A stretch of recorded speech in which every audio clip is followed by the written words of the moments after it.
Apa kaya ya? Cik Mahron deh. Kayak menanti, kayu dari rimba dari gunung nih. Nanti ya.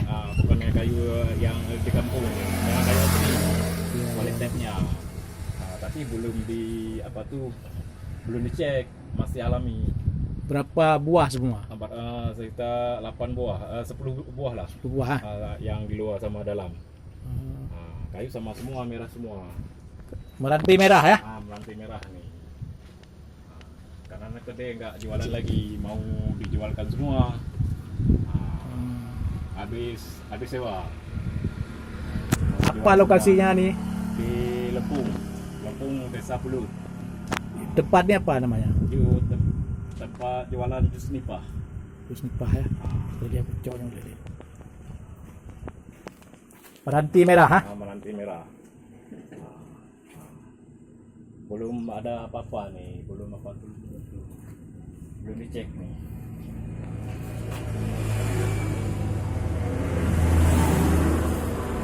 Ini bunga-bunga ini bikin sendiri nih, tapi belum dicek. Kalau dicek udah cantik, ya bagus ya.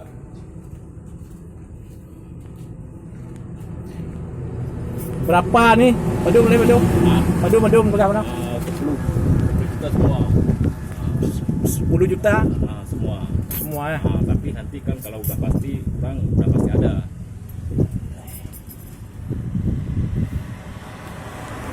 Meranti merah. Ha? Ada kurang? Ada. Kalau kurang nanti kapan waktu sini? Apa kita bilang kurang, orang nggak ada. Berapa nomor WA nanti biar ditelepon? Nanti kasih tahu nanti. Hah?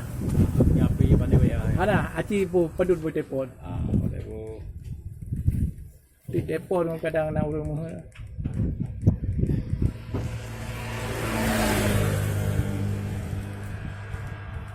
Salapan water. Aci beri itu. 08 Luasa. 0821 Tunggu dulu ya. 63 082163 90 90 67 67 02. 02. Itu nomor HP ya.